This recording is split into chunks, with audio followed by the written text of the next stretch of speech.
It seems like the new favorite hobby of the Republican Party is making sure people across America lose their health care. And so, with that being the case, one of the biggest healthcare fraudsters in the history of the world, Republican Senator Rick Scott, just had to step into the discussion. He had to insert himself in there with an objection to a bill from Bernie Sanders to make sure that people did not go bankrupt because of the cost of healthcare, to make sure that people had the medical care that they needed, that kids had access to doctors.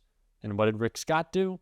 Well, exactly what you would expect. And it's why Bernie Sanders called him out, shut him down, and shut him up in front of Congress in a clip that we're going to check out. But before we do, if I could quickly ask you to leave a like on this video, and if you haven't already and you enjoy our channel, to hit that subscribe button. It goes a long way, and it really does mean a lot to me. Now let's take a listen to what Bernie Sanders had to say. Generally speaking, when I talk to a group of people, I ask them a simple question. I say, what do you think about the healthcare system? Is it working well, or is it broken? Is it dysfunctional? And overwhelmingly, the hands go up that the American healthcare system today is broken, it is dysfunctional, it is cruel. And what people understand is the function of the American healthcare system today is not to provide quality health care to all of our people, which in fact goes on in every other major country on earth. It is to make huge profits for the drug companies and the insurance companies. Mr. President, the current health care system is a system in which we spend twice as much per capita on health care as do the people of any other nation. Astronomical sum of money. And yet, despite all that money, 85 million Americans are uninsured or underinsured, and the cost of health care keeps going up every single year. 1 out of 4 Americans cannot afford the cost of the drugs that their doctors prescribe. And unbelievably, it is a system in which 60,000 Americans die each year because they can't get to a doctor on time. It is a system in which we don't have enough doctors, we don't have enough nurses, we don't have enough dentists, we don't have enough pharmacists. But the good news is the insurance companies and the drug companies are making huge profits. The current healthcare system is a system in which our life expectancy is lower than any other major country, and if you're working class in America, you're going to live 7 years shorter life than if you are wealthy. It is a system in which some 500,000 people go bankrupt each year because of medically related debt.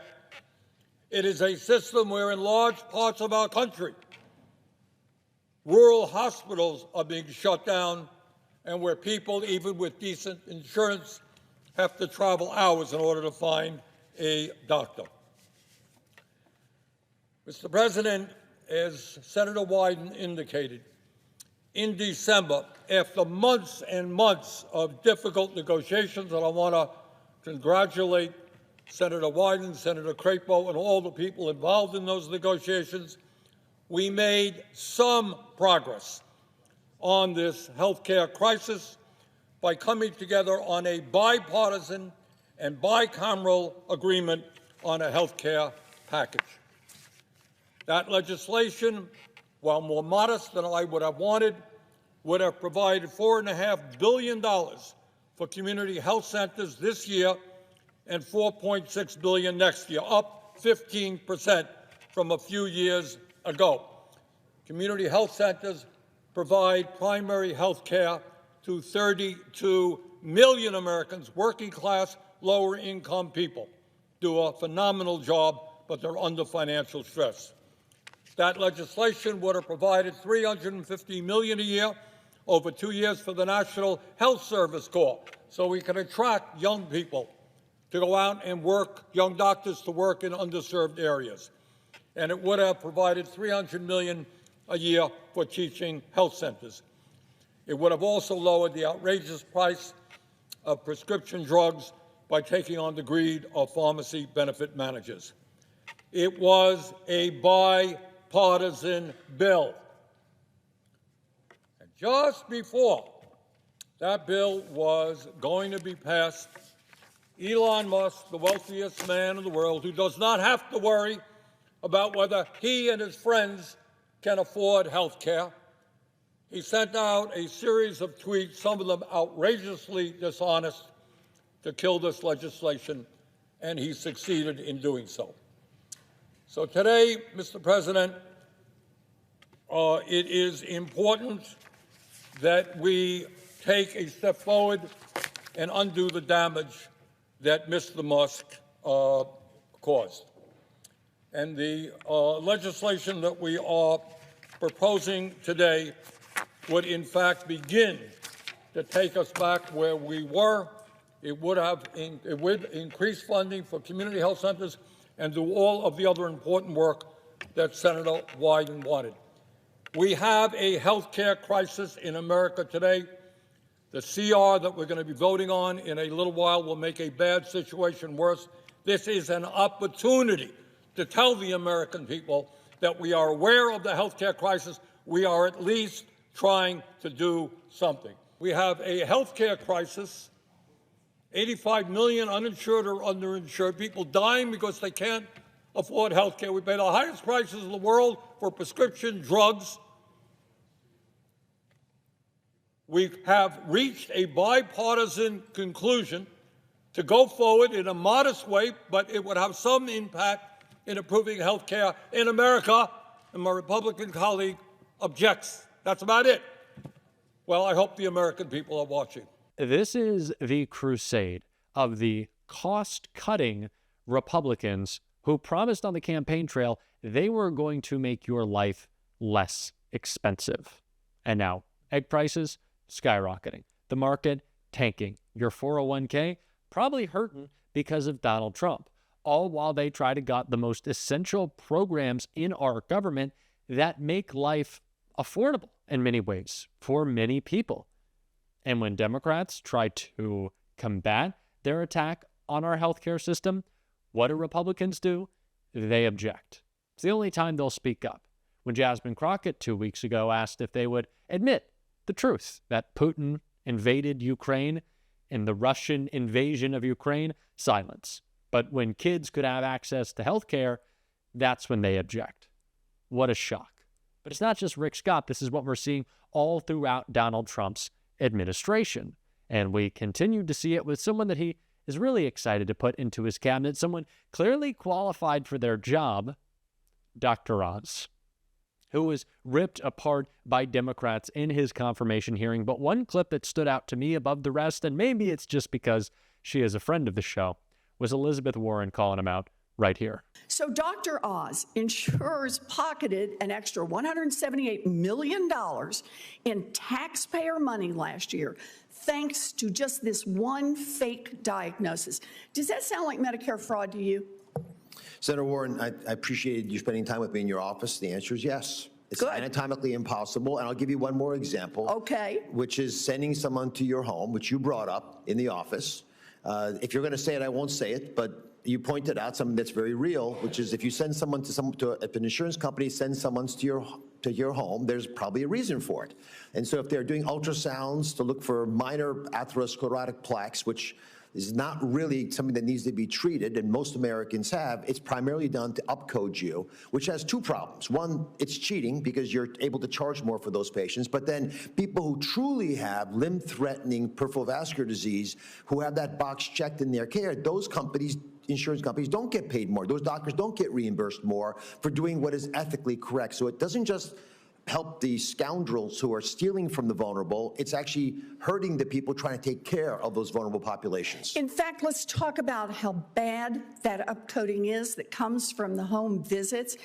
HHS Inspector General found that in 2022 alone, United Health used these home visits to add about $2.3 billion worth of diagnoses that led to absolutely no treatment. And I take it you think that sounds like fraud as well. We are I think, as an agency, aware of this. I haven't been in there yet, but if confirmed, this will be one of the topics that is relatively enjoyable to go after, because I think we have bipartisan support. I love hearing this. So upcoding is a scandal. And overall, we know that Medicare Advantage overpayments cost at least $83 billion in a single year. So $83 billion, remember that number. Last month, Republicans in the House passed a budget framework that sets up $88 billion in annual cuts to health care, Medicaid funding for seniors in nursing homes, and for people with disabilities who have a home health aide, and more. So, Dr. Oz, I have a simple question. If you had the choice, would you rather cut waste, fraud, and abuse by a Fortune 50 health insurance company in Medicare Advantage, or cut funding for Medicaid, which covers half of all seniors in nursing homes and 1 in 3 of America's children? My goal is to improve the health care of the American people. And as you create the argument, the former sounds like a more rational way to do that. I appreciate that. You know, I am happy to work with Republicans to go after waste, fraud, and abuse, but let's cut out waste, fraud, and abuse where it actually occurs, like upcoding in Medicare Advantage. Republicans cutting health care for seniors and for babies and for people with disabilities, while the waste and the fraud just roll right along for a multi-billion-dollar insurance company, is sickening, and I will fight that every step of the way. Thank you, Dr. Oz. Thank you. I have brought this up a couple of times because I find it incredibly important to mention that Donald Trump doesn't just want the worst people in the world in his government because he likes Fox hosts, people who can talk, people who will go out there and push his false agenda. He likes the unqualified folks he's putting into these positions of power, one, because they ruin the agencies and make government officials quit, and two, because if they don't know what they're doing, they cede their power to Donald Trump, which is ultimately what it is all about. That's what Republicans in Congress just decided they'd do. Donald Trump gets all the power, him and Elon Musk. That is as much a part of what is happening with every decision Donald Trump makes as anything else. And it's important to keep in mind when we talk about resisting the Trump administration. It's not just battling back against their actions, battling back against their inevitable goal, a full-blown dictatorship. And we have to push back, of course. And we're going to be doing so every single day on this show. And if you want to support that, as always, you can hit that subscribe button. You can leave a like on this video. And if you're stuck around to the end, you can drop a blue heart in the comments. And until next time, I'll see you soon.